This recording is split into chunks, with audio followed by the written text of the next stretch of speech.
good news kabalita, a special allotment release order or SARO, to cover the funding of the 6 light-lift fixed-wing aircraft acquisition project for the Philippine Air Force, are being released today, and the Philippine Marines completed the training in the operation and maintenance of the India's Brahmos supersonic missile.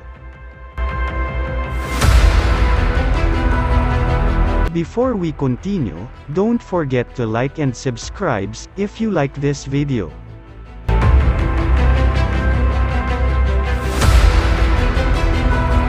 A special allotment release order SARO was issued by the Department of Budget Management to the Department of Defense to cover the funding requirements for the light-lift fixed-wing aircraft acquisition project for the Philippine Air Force worth of 624 million today, February 17, 2023.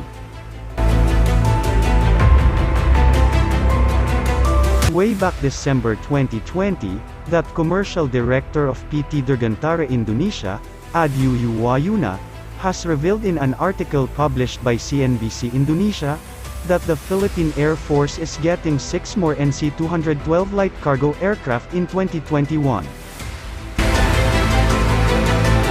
The plan didn't come to fruition, most likely due to budget cuts caused by the lingering pandemic.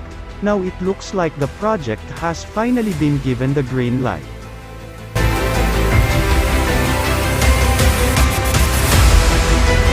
Philippines is one step closer towards fielding India's Brahmos anti-ship cruise missiles. The Philippine Marines completed the training in the operation and maintenance of the India's missile last week.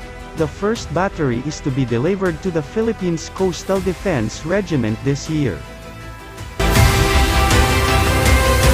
The Indian Navy Chief of Naval Staff, Admiral Hari Kumar, personally awarded the Philippine Marines, who will be the first operators of Brahmos outside of India.